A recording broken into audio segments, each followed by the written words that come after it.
Hello, EnteiTainment here, and I am back from vacation. As most of you know, I was in Maine for 2 weeks, and it was very relaxing.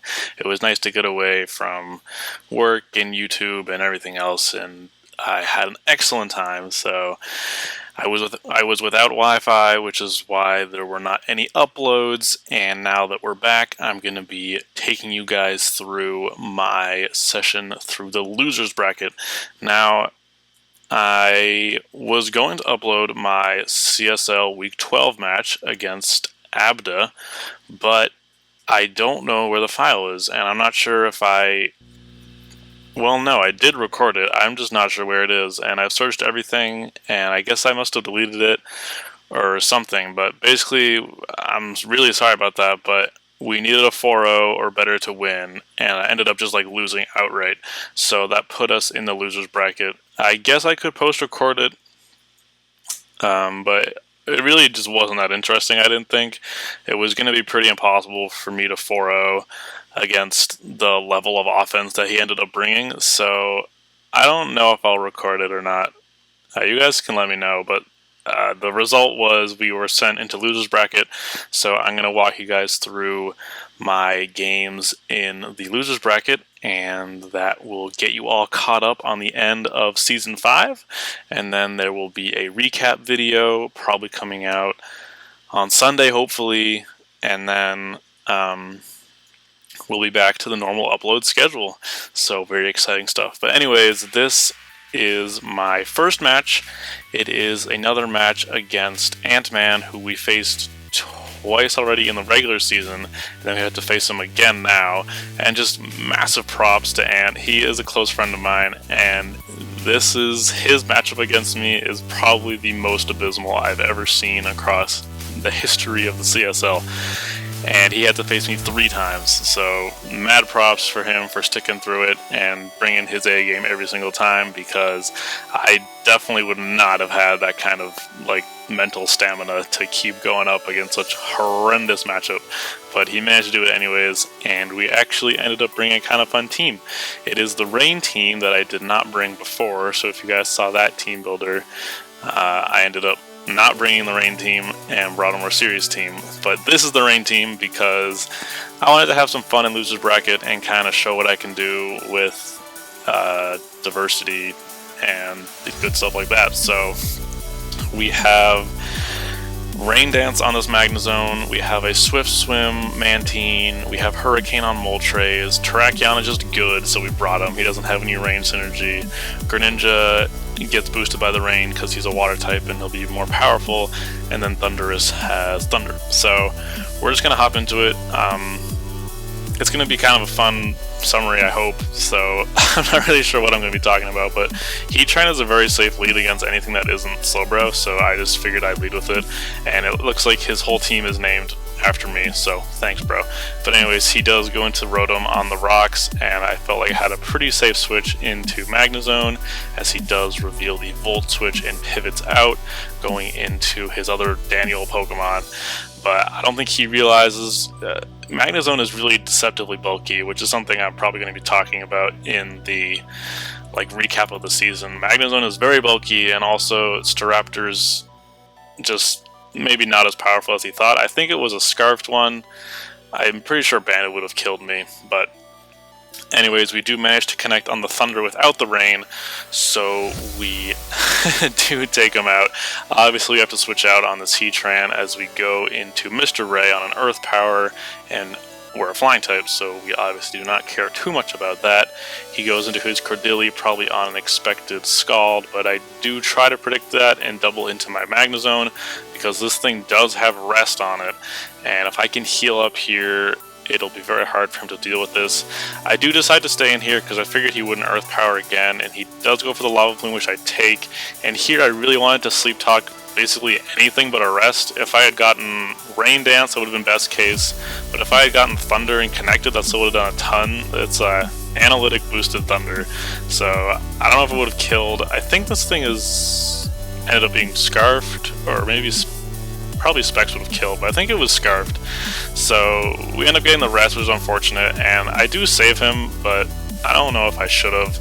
and we end up going into Mr. Ray, who does get burned. Somehow this Heat Train has always managed to burn like all of my Pokemon that it's able to, so just well done, a very well trained Heat Train there.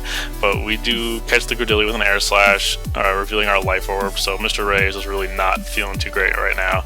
But we do take him out with the following Ice Beam, so it is now a 6-4 in our favor, with Mr. Ray burned and almost dead, and Magnezone almost dead as well. So we do save Mr. Ray. He still has that synergy with Swift Swim, and I don't want to give up on it yet. Also, I didn't know if he realized that Thundurus had Volt Absorb, which was why I didn't want to go into it the first time this Rotom came out, in case he went for Will-O-Wisp or like tricked me or something. But here I figure he'll just Volt Switch again, so I do go into my Thundurus, and we manage to just sort of absorb that, and we can now go for a Rain Dance and try to kill this thing. So he goes for an Ancient Power, does not get the buff, which is nice, and we go for a Thunder, which doesn't kill, and I was so upset. I wanted that to kill so bad, but it didn't end up happening. So I guess the good news is this kind of clears the way for Mr. Ray. He gets a free switch. I do go for the Hidden Power Electric here in case he wanted to go into Slowbro, but he ends up not switching. So now we're at 3%, chilling. We have one more attack, and it's gonna be a Hidden Power Electric on this Mega Slowbro. I think it does around half, so not bad. And I forget if he slacks off here. He does, so it didn't really end up mattering, but it was still fun to go for Hidden Power Electric. Here, I'm kind of just messing around, which I definitely shouldn't have. I didn't realize that Rotom was still alive for some reason. The thing is so small that I just didn't see he was alive, so I end up going into Moltres just to try to kill with Hurricane without calcing it, and it doesn't kill, so we end up losing Moltres for basically no reason, because Greninja could have just come in here and started going to work, but I think he misplays pretty hard here. He goes into Chinchino, which is not faster than Greninja, and I end up killing him. So I guess he kind of choked there at the end. I think he might have been able to clean me up with the Chinchino, especially because Magnezone is at like 4% and or 15, whatever, and Tracheon will not survive like 5 Bullet Seeds. So I think Ant could have actually pulled this off and beat me, but it ends up being a kind of narrow 1-0. I felt in control the whole time, and really the only reason it ended up being so close is because I didn't see Rotom was still alive, and I just kind of like sacked Moltres. So obviously the more optimal play there would have been going into Greninja and actually killing the Slowbro, but for whatever reason I wanted to send out a Moltres in the rain and catch a powerful Scald. He did get a crit, but I don't think that mattered. So that is my first match in the losers bracket. We do win 1-0, which puts us into the finals, because that was a semifinals match due to I had the best record among the worst players, is kind of the way to think about it. So I got a bye through the quarterfinals and ended up going straight to semifinals. So that's what that was. And if this video has not been too long, it's been 9 minutes and 30 seconds. So, and probably even less than that, because for some reason it took me like half an hour to do my intro. So I think we'll just go ahead and look at the next match I had, which was against Cherrymander. We're on the wrong side though. I think I have to play it and switch sides. Let me make that relax. I'm sorry if that was loud. Whoops. So we'll turn the music off. And I just want to quickly say, Cherrymander has the grossest draft I have ever seen. I don't think there was anything there was no type that hit more than 3 things super effectively on his team. I don't think. Which is unheard of. He had like no common weaknesses whatsoever. This was somehow the most finely tuned team I've ever seen, and he was 10th seed in this losers bracket. And the way it works is it goes from 7. Let me do some math. No, was he even lower than that? I don't remember. He was the lowest seed possible. And he has this insane draft. I don't know, he must have had really terrible luck over the course of the season or something, because he was bottom seed for the losers bracket, and I was top seed, and here we are in finals. So it's definitely going to be an interesting match. Again, I just brought some weird stuff. I don't remember exactly. I probably should have reviewed it before I before I made this video. I think here we'll check it out. I'll check it out on a separate screen, and I'll just reveal to you guys what we were working with. So while that's chilling on your screen, give me 2 seconds to get this team builder open, because I do have them all saved at least, and we can look at that. So we are rocking a Focus Sash Terrakion with Smackdown and Stealth Rock, a Assault Vested Lantern with just pivoting and hidden power fire and no nature for some reason, so solid. We have an itemless Hitmontop with Thief and Rapid Spin, Mach Punch, and Close Combat. I forget the exact thought process of this thing. I think I just wanted to be annoying and steal some items if I could, so that's why I am running itemless Thief. We also have an attempt at an offensive Gramble with Toxic Orb, because Gramble gets Quick Feet as one of its abilities, which doubles its speed, bringing him up to like a blistering 360 or something very slow. So we're running that thing with 4 attacks, 2 elemental punches, Play Rough and Earthquake. We have an Expert Belt, Nasty Plotting Thunderous, and a just sort of bulky all-around Venusaur with Knockoff and Growth, which boosts your attack and special attack. So that is the squad, and we're gonna go ahead and walk into it. I do want to set up rocks as quickly as possible, because it looks like he does not have a way to get rid of them, and he has a Charizard, so I'm gonna assume I probably use a Terrakion here, as I don't, I lead with Lantern, so that's probably better against this this Rotom than the Terrakion would have been, obviously. I am Assault Vest, so I should be able to take anything from this. It would have kind of sucked if he burned me, but he does end up missing, so now we're going to Volt Switch into Thunderous and sort of accept our fate. Thunderous somehow always gets crippled. I don't know what it is, but I do go for the Nasty Plot here, which is probably too soon. I feel like I always messed up with this Thunderous. I always sent him out too soon, or just like was an idiot. So fortunately I do predict the Manectric switch here, and I do catch him with a Psychic, and then he goes into his Landorus, which is tragically faster. I think it was probably Scarfed, because I did have Hidden Power Ice and it would have totally destroyed him. But sadly we can't all be winners, so we send out the Venusaur here to try to go for a Growth, but obviously we're scaled up by Hoopa from Psychic Stab, so we have to switch Lantern into this thing. And we were getting some weird rolls on this sub.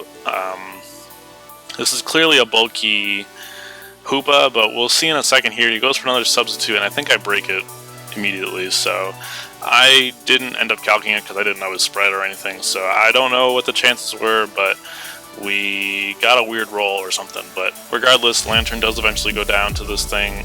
We go into Hitmontop and probably go for Thief. Yeah, so we steal the Scarf off of the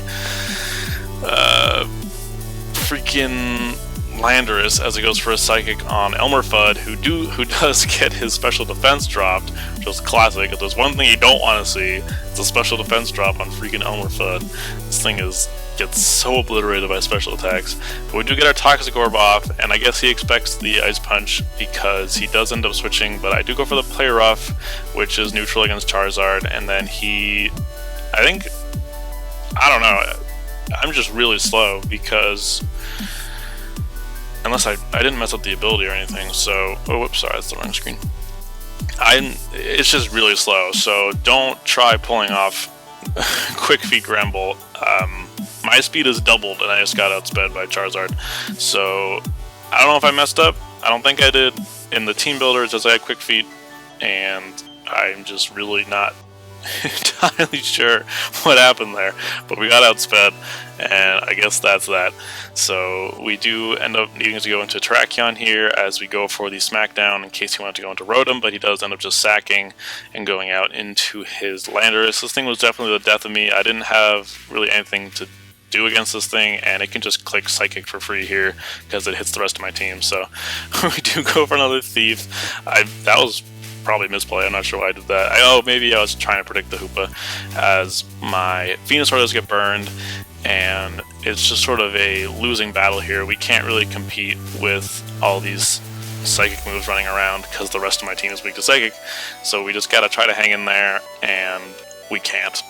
So Hoopa is way too strong. I did have knockoff, but it didn't end up working out. I guess I should have tried it. But we are scarfed here, so we might outspeed and actually kill him. Alright, so I need to make like YOLO plays. He knows I'm scarfed because I stole his item, so I need him to like go into Hoopa here so I can try to outspeed and kill him. But I don't know if he like predicts my double or what's going on, but he does go Landorus, and that kind of just seals the deal here because I cannot be switching into Landorus, and I just Earthquake. I think I Earthquake. Oh no, I close combat. Kill this thing. He goes back into this. My only chance is to like Earthquake and try to get the Hoopa, but it doesn't end up happening, so he does bring me down to my Sash, and that is GG. So we do end up losing in finals to good old Charmander, who we hadn't played before, and a very good match. You won't see the team builder because there isn't one, but I had no clue how to break this draft. This draft was insane. I don't know how he did so poorly. He must have had really rough opponents or something, because this was a next level draft. This must have been the best draft among any of the players. I can say, like, without fear of contradiction, this draft was insane. There was no way for me to break this draft, and I just had to hope for, like, gimmicky stuff. So I brought a Thief, Hitmontop, and a freaking Quick Feet Gramble, and it didn't happen. So we do end up losing, and we finish as the runner-up of the losers bracket. So very well done, Charmander. You definitely deserved it. That draft was disgusting, and congrats on your win. So that's it for Season 5. Season 5 has now officially come to a close on my channel, at least. It officially came to a close like 3 weeks ago on everyone else's, but it took me a second to actually get it done. So that's it. I will have thoughts and stuff included in a separate video because I don't want to take that onto this one and make it incredibly long and dull. So keep an eye out for that coming out tomorrow. It's going to go through each of my Pokemon kind of in depth and talk about the pros and cons and all that good stuff. And then of course my overall thoughts about the season. And for those of you who are unaware, the draft for Season 6, because we're always moving forward around here, is going to be on August 14th at noon in the competitiveshowdownleague.com. or whatever it is. So if you want to come check that out around noon on the 14th and you have nothing to do, please feel free. You can come keep your eye on the rest of the CSL and see what's going on. Come root for your boy, or whoever else is your boy, and it'll be a fun time. So anyways, that's it. I am back from vacation, like I said, so you can expect more of a regular upload schedule. I'm really going to try to start cranking them out a little bit more. I felt like I was kind of getting into a funk before vacation and was missing a lot of uploads, so I'm going to try to be more diligent, more on top of the ball. And August is like my get your act together month, because I need to be going to school at the end of August. So if my act is not together by August, we're going to have an issue. So by getting my act together, I'm going to try to keep my upload schedule consistent, and I guess that's it. Well, other stuff that does not apply to you, but you can just hopefully have at least one video every Monday, Wednesday, Friday, Saturday, and Sunday. So, yeah. Anyways, thank you guys very much for watching. I hope you enjoyed the entire season. If you have a favorite moment or something like that, please leave it in the comments section. I'd love to check it out. I'm thinking of doing a best moments for Season 6. I didn't think of this soon enough until like already halfway through Season 5. So maybe Season 6 I'll be able to compile a best moments thing, and we can add that to the summary at the end of Season 6. Thinking way ahead here. But I'm going to end the intro or the outro before I talk even more. So thank you guys very much for watching. Hope you enjoyed, and as always, have an excellent rest of your day. This has been Daniel at EnteiTainment.